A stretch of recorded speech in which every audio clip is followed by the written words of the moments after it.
Hello जी, क्या हाल-चाल है? वेलकम टू बिटनिंग साथ में मिलके शुरू करते हैं ज़िंदगी की दूसरी इनिंग। माइक्रो स्ट्रैटेजी ने 1 बिलियन यूएस डॉलर का लोन उठाया मार्केट से 0.65% पे मतलब 0.65% पे सस्ता लोन उठाया। बाय द वे ये आपके लिए नहीं है, ठीक है ना?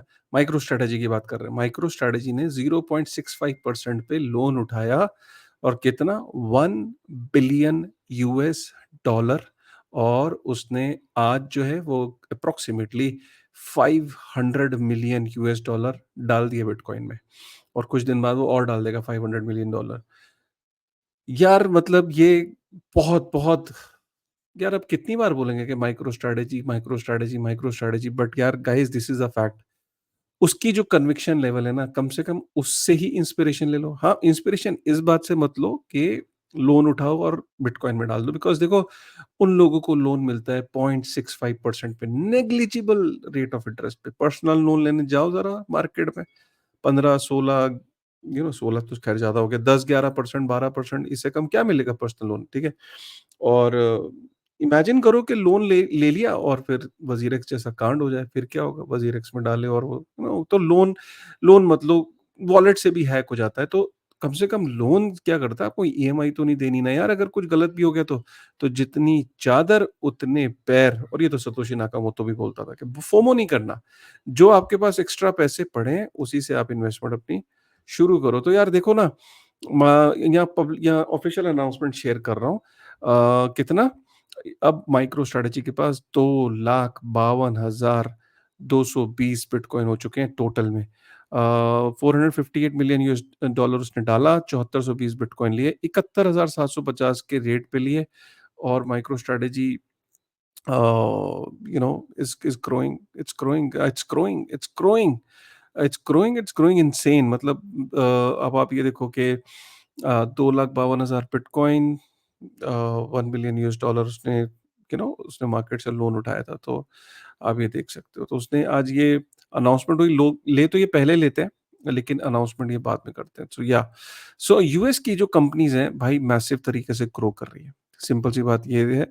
और एक और जब कंपनीज़ की बात चल रही है तो इस ज़रा फिगर को देखो।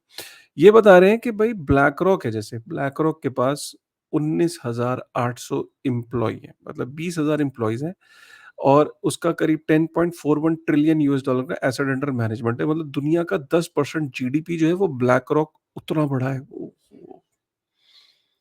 दुनिया की 10% जीडीपी के बराबर है ब्लैक रॉक।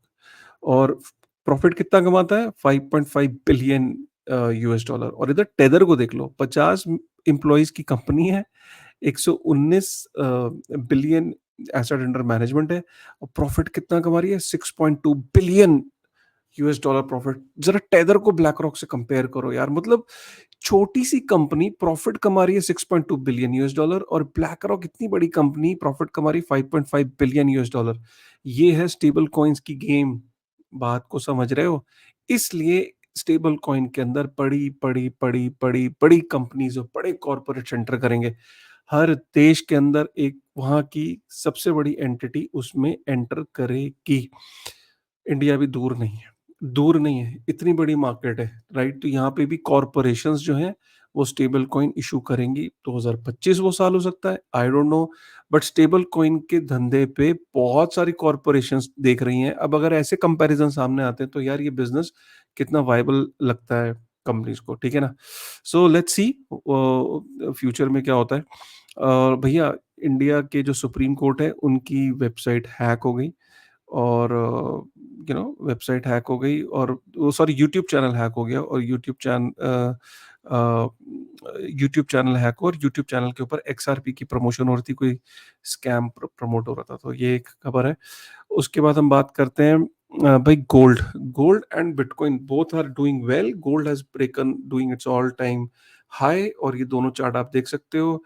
ग्रीन वाला जो है वो बिटकॉइन का है और रेड वाला जो है वो गोल्ड का है and both are doing absolutely great. और दोनों को लग रहा है कि मॉनेटरी डिबेसमेंट, एक इन्फ्लेशनरी माहौल जो 2025 में 2025 में गोल्ड थोड़ी ना बढ़ेगा, तो गोल्ड क्या है कि उसको पहले सेंस कर लेता है कि फ्यूचर में क्या होने वाला है। सो गोल्ड आज तक यही करता है कि आपकी जो ये मॉनेटरी डिबेसमेंट होती है, मतलब जो मनी प्रिंटिंग होती है, जो अब वैल्यू आपकी जो गिरेगी आपके पैसे की, जब मनी प्रिंटिंग बहुत होती है, तो गोल्ड उसके लिए पहले से प्रिपेयर हो जाता है। तभी तो आज तक गोल्ड ने आपकी परचेजिंग जो परचेजिंग पावर है आपके पैसे की, उसको मेंटेन करके रखा ना। तो सिमिलरली उसने सेंस कर लिया, और बिटकॉइन ने भी कहीं ना कहीं वो सेंस कर लिया है। और भाई ये सबसे बड़ी खबर है आज की, मतलब ये समझ लो कि बिटकॉइन माइनर जो है वो 15 साल बाद, मतलब ये लुक ऑन चेन वाला बता रहा है कि 15 साल 5 महीने बाद एक वॉलेट जगता है। मतलब ये सोचो, इतना पुराना वॉलेट है कि सतोशी एरा का ये वॉलेट है। इसके बारे में मैं थोड़ा सा और बताता हूँ। सतोशी एरा का वॉलेट है कैसे भाई, इसमें मैं आपको बताता हूँ। इस चीज को समझो कि बिटकॉइन की जो ब्लॉकचेन है वो 3 जनवरी 2009 को शुरू हुई। फिर से मैं रिपीट कर रहा हूँ, बिटकॉइन की ब्लॉकचेन 3 जनवरी 2009 को शुरू हुई। और इस ब्लॉक के अंदर जो रिवॉर्ड है, राइट, वो आए फरवरी 2009। सोचो कि फरवरी 2009 को इस ब्लॉक के अंदर रिवॉर्ड आया, और बिटकॉइन की ब्लॉकचेन शुरू हुई थी 3 जनवरी 2009। मतलब यार लिटरली 1 महीने बाद। मतलब ये मुझे लगता है कि कहीं हॉल, मतलब अभी ये तो क्लियर हो गया कि ये जो पतोशीज हैं वो ये ब्लॉक्स नहीं है, लेकिन ये हॉल फिने का हो सकता है। क्या हॉल फिने की फैमिली ने ये इस वॉलेट को क्योंकि उस टाइम पे सोचो ना, 1 महीने बाद ये ब्लॉक माइन हुआ था। सतोशी एरा का है। कुछ लोगों तो ये कह रहे थे कि यार सतोशी वापस आ गया, सतोशी वापस आ गया।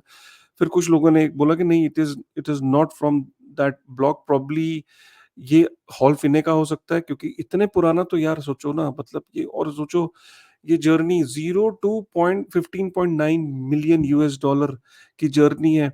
इसको आप इस तरीके से समझो कि कितने सालों की तपस्या, कब से ये होल्ड करके रखा हुआ था इसके अंदर, और ये मूव किया। So this is like phenomenal, it is like one of the oldest wallet जिसके अंदर से ये मूवमेंट हुई है। So this is like crazy. In fact आज पूरा दिन इस पे लगे रहे कि यार ये सतोशी वापस तो नहीं आ गया, राइट। सो या एक और माइंड ब्लोइंग फैक्ट मैं आपको बताता हूँ कि भूटान की जितनी जीडीपी है उसका 26% तो उनके पास बिटकॉइन की वैल्यू हो चुकी है। जो बिटकॉइन है उसकी value 26% of the GDP of Bhutan. आप सोचो कि कितना बड़ा कंट्रीब्यूशन है आज की डेट में। कोई बड़ी बात नहीं, आने वाले टाइम में भूटान बोले कि भाई किसी को लोन वोन चाहिए, किसी को कोई हेल्प चाहिए, हमसे ले लो, right. So that kind of this thing. So Bhutan, और Bhutan is doing well. Bhutan की तरह ये आर्टिकल है, उसमें लिखा है कि Paraguay, Paraguay, Kenya, Venezuela, El Salvador तो है ही, Argentina could be the next. उसके बाद यार अमेरिका में कोई बहुत अच्छी हालात नहीं है। सीन ये है कि अगर मनी प्रिंटिंग हो रही है तो अमेरिका में हालात भी खराब है। अमेरिका में हालात इतने ज़्यादा खराब है कि ये जो ग्रे वाला आप देख रहे हो, ये रेड वाला है कि यूएस नेशनल्स की जो नेट सेविंग है वो नेगेटिव में चली गई है। लास्ट टाइम ये हुआ था, कब हुआ था? ये 2010 के आसपास हुआ था। ये रेड वाली जो है ये शो कर रही है कि नेट सेविंग कितनी है, और फॉरेनर्स जो यूएस के अंदर नेट सेविंग करते हैं वो कितना है। तो ये फॉरेनर्स वाला जो है वो ग्रे में है, और ये यूएस के खुद के नेशनल्स की रेड में चली गई है, तो मतलब माइनस में चली गई है। तो नेट सेविंग है ही नहीं। अमेरिकन के पास नेट सेविंग नहीं है, ये समझिए आप। लास्ट टाइम ये हुआ था 2008 में, 2020 में, और this is like the second lowest since 2008। और यही नहीं, जो एक और चीज़ है कि बैंक्रप्सी पिछले 8 हफ्तों में बहुत ज़्यादा बढ़ गई है। मतलब लास्ट वीक सिर्फ अकेले 8 बैंक्रप्सीज हुई हैं, राइट, कंपनीज ने जो फाइल करी है।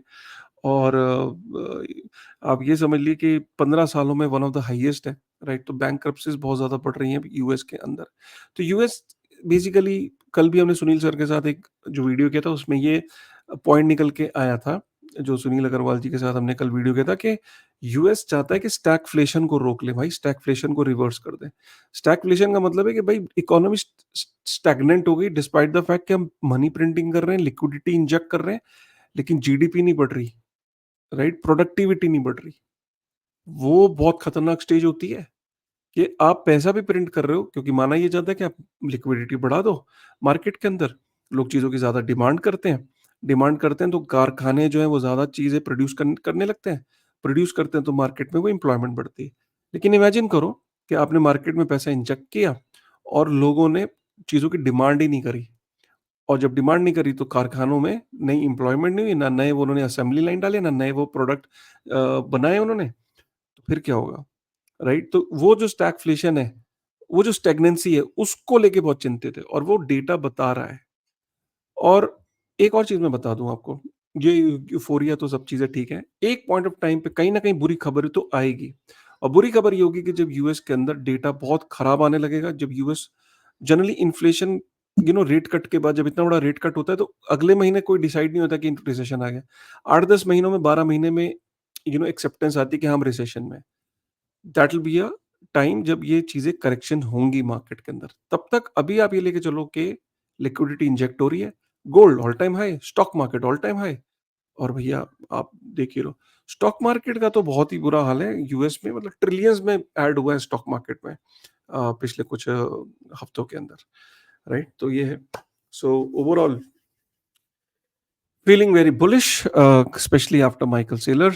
और माइकल सेलर, सोचो ना, जो बिटकॉइन को होल्ड करते हैं, क्या शान उनके लिए, मतलब काम कौन कर रहा है बिटकॉइन के लिए? Michael Saylor, Larry Fink. मतलब ये तो यही बात हो गई कि bitcoin is like a company, you own a company and you have two brilliant employees in the form of Larry Fink and Michael Saylor. Seriously in दोनों की ना तनख्वाहें बढ़ाने का मन करता है ना? अगर आपके दोनों एम्प्लॉय होते तो आप तनख्वाह बढ़ाते ना इन दोनों की, है ना? चलो, with this thought, thank you very much guys, take care.